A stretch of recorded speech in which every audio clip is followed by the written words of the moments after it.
আসসালামু আলাইকুম। চলে আসলাম অনেকদিন পরে চিকেন নুডলস রেসিপি ভিডিওটি নিয়ে। শেয়ার করব আপনাদের সাথে আমি কিভাবে এটা রান্না করেছি। ফার্স্ট আমি তেল দেওয়ার পরে হালকা রসুন আর আদা কুচিটা দিয়ে নিচ্ছিলাম, কেননা এটা সুন্দর করে ভেজে নিতে হবে। এটা ততক্ষণ পর্যন্ত ভাজতে থাকবেন আপনারা, যতক্ষণ এটা লাল লাল না হবে। ভাজতেই থাকবেন, এতটা ভাজবেন যখন দেখবেন হালকা বাদামি ব্রাউন চলে আসছে, তখন এটা শেষ করবেন। এই পর্যায়ে আমি দিয়ে নিচ্ছিলাম পেঁয়াজ আর মরিচ। আমি যেভাবে ধাপে ধাপে দিচ্ছিলাম সব কিছু আপনারা ট্রাই করবেন সেমভাবে ধাপে ধাপে দেওয়ার জন্য। তো আমি এটা পেঁয়াজ আর রসুনটা এখন ভেজে নিব। এটা প্রায় ভেজে নিচ্ছিলাম যতক্ষণ না লাল হচ্ছিল, সেম আগের মতোই। এটা ভাজতে ভাজতে এখন আমি দিব অন্য কিছু বলতে আমি চিকেন বুঝাচ্ছি। চিকেনটা আমি এর মধ্যে ভেজে নেব। এখন কিন্তু আমি অন্য কিছু দেবো না, শুধু চিকেনটা ভেজে নেব, কারণ চিকেনটা একটু সিদ্ধ হতে সময় লাগবে। আর যত ছোট ছোট করে পারেন চিকেনের পিসগুলো করার ট্রাই করবেন, কারণ যেহেতু আমরা এটা নুডলসের ভিতরে দিচ্ছি, নুডলসটা যেহেতু ছোট ছোট, তাই আমরা চেষ্টা করবো চিকেনটার পিস যেন ছোট ছোট হয়। এরপর আমি ভেজে নিচ্ছিলাম।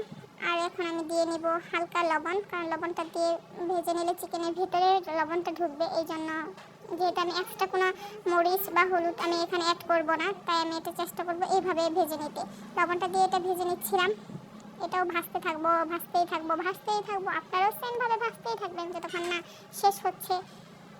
দেন আমি এখন দিয়ে দিব এর ভেতরে কি জানি না, এখানে আপনাদের এক্সট্রা করে পানি অ্যাড করতে হবে না, কারণ চিকেনটা দেওয়ার পর চিকেন থেকে একটা পানি বের হয়, আর ওটা দিয়ে আপনাদের চিকেনটা সিদ্ধ হয়ে যাবে। মোটামুটি যতটুকু লাগবে হাফ সিদ্ধ হবে, আর যখন নুডলস সব কিছু দেবেন তখন মোটামুটি পুরোপুরি সিদ্ধ হয়ে যাবে। এই পর্যায়ে দেখতে পাচ্ছেন চিকেনটা অনেকটা সিদ্ধ হয়ে গেছে। এবার আমি দিয়ে নেব গাজর, ক্যাপসিকাম, টমেটো সব কিছু একসাথে দিয়ে আমি আবারও এটা ভেজে নেব। কিছুক্ষণ ভাজার পরে আমি এটা এর সাথে অ্যাড করব সয়া সস। গাজর আর ক্যাপসিকামটা আপনারা চেষ্টা করবেন বেশি যেন সিদ্ধ না হয়, হালকা পরিমাণে সিদ্ধ হতে, কারণ এটা বেশি সিদ্ধ হলে গলে যাবে, যার কারণে আপনি কম পরিমাণে সিদ্ধ করবেন। আমি সাথে একটা না হাফ টমেটোটা অ্যাড করে দিয়েছিলাম, কারণ বেশি টমেটো দেবো না, যেহেতু আমি গাজর আর ক্যাপসিকামটা এখানে অ্যাড করছি। টমেটো দিলে হালকা চোকা চোকা লাগে, যার কারণে আমি টমেটোটা অ্যাভয়েড করব। তারপরে দিচ্ছিলাম আমি সয়া সস, কারণ চিকেন নুডলস আমরা জানি সবাই যে সয়া সসটা অ্যাড করলে একটু রেস্টুরেন্ট টাইপের ফ্লেভারটা চলে আসে, তাই আমি এখানে অ্যাড করছিলাম সয়া সস আর টমেটো সস। আপনি চাইলে এখানে হালকা পরিমাণ চিলি সস অ্যাড করতে পারেন, কিন্তু আমি চিলি সসটা অ্যাভয়েড করছি, যেহেতু আমরা ঝাল খেতে পারি না। তাই এখন এইগুলো সব আমি সুন্দরভাবে মিক্স করে ভেজে নেব কিছুক্ষণ, যতক্ষণ না এটা হালকা ঝোলটা শুকিয়ে না আসবে ততক্ষণ আমরা এটা ভাজতে থাকবো। এবার আমরা একটা বাটিতে 2টি ডিম ফেটিয়ে নিচ্ছিলাম। এটা ভালোভাবে ডিমটা ফেটিয়ে নেবেন, কারণ আমাদের চিকেনে যেরকম দরকার সেরকম ডিমটার প্রয়োজন হয়। এটা আমি এখন সাইড করে নেব। সাইড করে নিয়ে সেম কড়াইতে আমি ডিমটা এখন ভেজে নেব।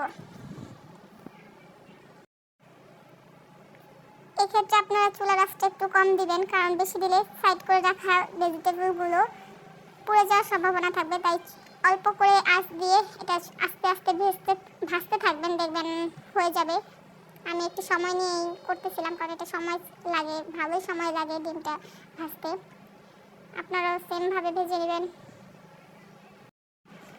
আমি ডিমটা যেরকম চাচ্ছিলাম প্রায় সেম হয়ে আসছে, কিন্তু তারপরে আরেকটু ভাজতে হবে ডিমটা, কারণ আরেকটু শক্ত হলে চিকেনের সাথে ভালো সবজির সাথে মিশে যাবে। এই জন্য আমি আরেকটু ভাজছিলাম।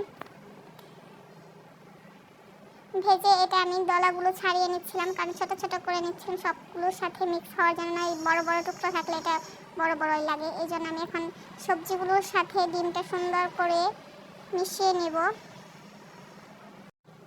আমি সুন্দরভাবে এখন মিশিয়ে নেব। এটা মেশাতেই থাকবো, ভাজবেন আপনারা এভাবে। এই পর্যায়ে সিদ্ধ করে রাখা ফ্রিজে কিছুক্ষণ রেখে দেন আমি এই নুডলসটি আমি এখন এটার ভিতরে দিয়ে নেব। এটা এখন আমি সুন্দরভাবে মিক্স করে নেব সব কিছুর সাথে। আস্তে আস্তে মিক্স করতে হবে, কারণ আমার এখানে তাড়াতাড়ি মিক্স করতে পারিনি, আমার কড়াইটা অনেক ছোটো হয়ে গিয়েছিল, তাই আমি পারতেছিলাম না। আপনারা আস্তে আস্তে এটা মিক্স করে নেবেন সব কিছুর সাথে। আপনারা যদি চান একটু কালারফুল দেখানোর জন্য, সেক্ষেত্রে আপনারা কিন্তু চাইলে হলুদ অ্যাড করতে পারেন, কিন্তু আমি হলুদের ফাঁকিটা অ্যাভয়েড করেছি। আমি জাস্ট নুডলসের যে মশলাটা ওই মশলাটাই অ্যাড করেছি।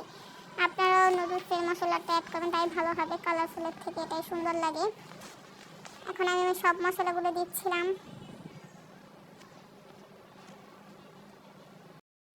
দেখেন এখন নুডলসগুলো দেখতে কত সুন্দর লাগছে। আর মশলাটাও দিচ্ছি আমরা ঝিরি ঝিরি ঝিরি ঝিরি করে, আরও সুন্দর লাগছে দেখতে। আপনারা দেখতে পাচ্ছেন। সবাই কমেন্টে জানাবেন কেমন হয়েছে রেসিপিটা, আর একবার হলেও ট্রাই করবেন। এখন আমি মশলাটার সাথে নুডলসগুলো ভালোভাবে মিক্স করে নিচ্ছিলাম। এটাতে অনেক বেশি ঝামেলা, মিক্স করতে হয় বেশি বেশি।